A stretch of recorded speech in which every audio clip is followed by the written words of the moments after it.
Well, thanks for taking the time to do the interview. I'd really like to start by, considering we're in Music City, and welcome, it's snowing out. Is it snowing out right now? It is. It's just starting to snow, so when you guys walk out a little bit later, you might have a whopping inch on the ground. Wow. So, watch out. The current incarnation of Against Me is a pretty pure contemporary punk rock kind of thing. But from its original incarnation till now, there's been some more folky, some more country kind of sounds that come through. And I'm wondering, being in Music City, what is your relationship with country music? I don't know. Really? Yeah, I've never thought about it before. I didn't know I had to.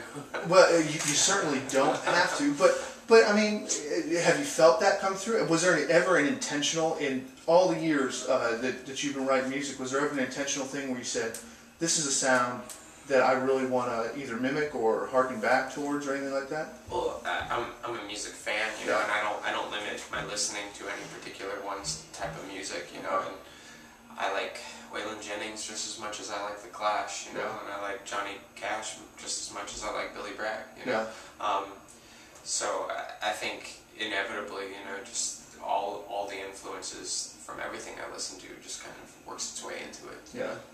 Well, then let's bring it up to speed to White Crosses. What was going on in your head? What was going into your ears while you were sitting there putting together those sounds?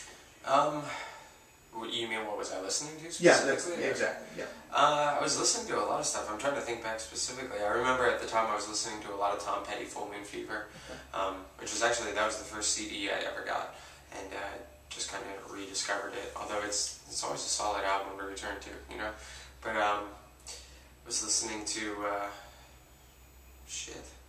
I don't know in particular, man. I can't really remember.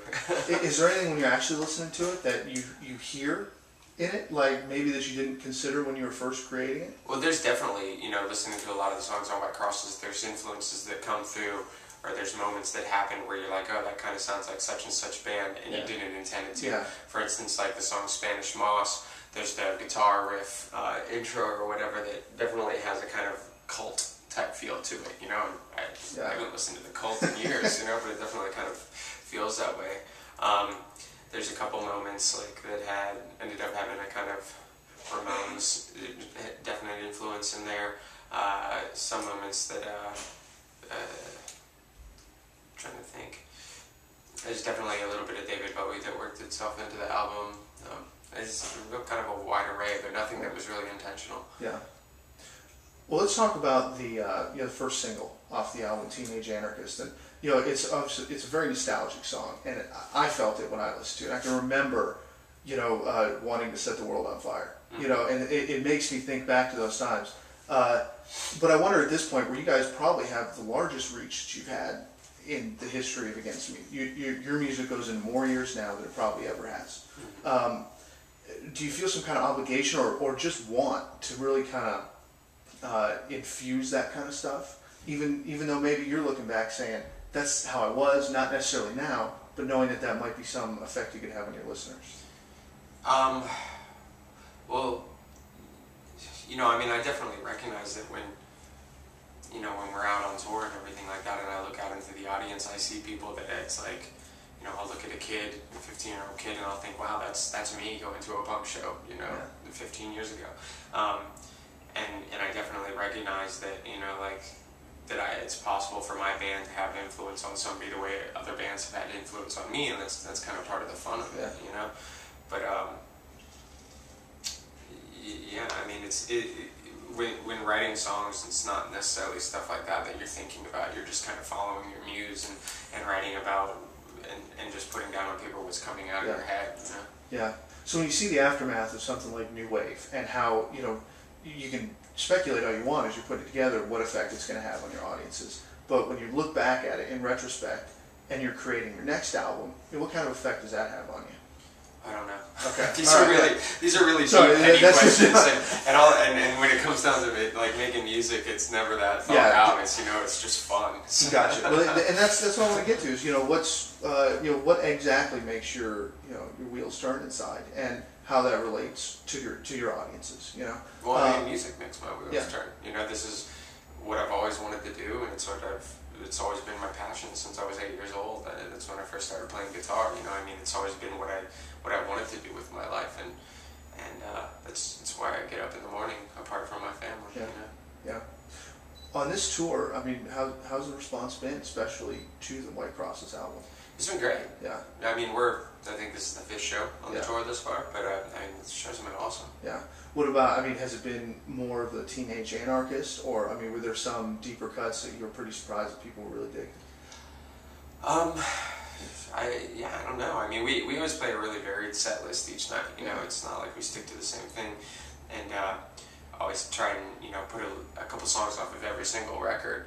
And I've always found, as a rule of thumb, it's not necessarily like the old songs that get the reaction and the new songs don't. It's like the fast ones get the reactions and the slow ones don't as much. Yeah. Which are the most fun ones to play then? Off the new record specifically? Yeah. High Pressure Low has been a lot of fun to play. White Crosses is always really fun to play. Rapid Decompression, Teenage Anarchist. Yeah. What's the difference in the chemistry between when you're recording a song and you get to be really thoughtful and, you know, of every step you're taking, and when you're out there and you've got the energy of the crowd and your bandmates and everything? I mean, what's the difference between a song recorded and playing it live? Well, I guess kind of the idea, or at least the approach that we've taken with the past couple records, is that when you're recording it, you play it so many times that it becomes muscle memory. So when you go out there and you're playing it live, you don't have to think about what you're playing.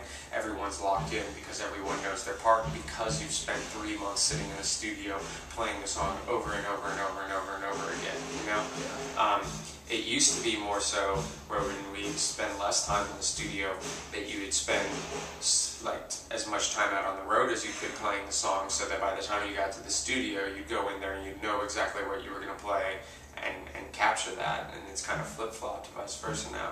But you know, I don't think there's a right or wrong way to do it. It's just preference. Yeah.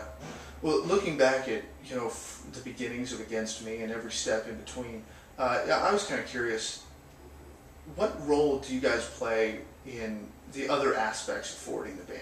You've got, you know, the marketing, the publicity. I know you've hired those out, but I mean, what's the different approach for you guys now as maybe sole musicians, rather than when you first started and you had to kind of wear a million different hats?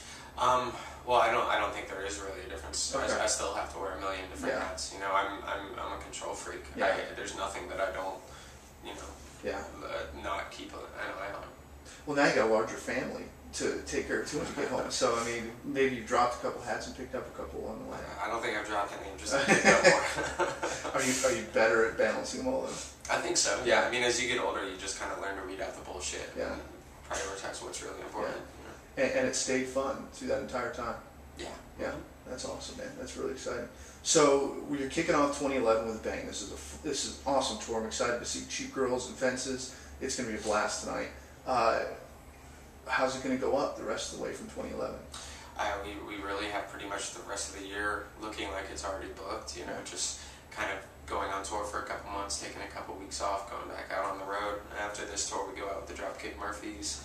Then we're going back to Australia, and we're hopefully doing another headlining tour in like June and stuff like that, and just more stuff in the works for sure. Well, it's going to be a blast. It was a privilege doing this interview, and I really appreciate you taking the time. Looking Thanks, forward man. to the set tonight, man. Cool. Thanks a lot. Yeah.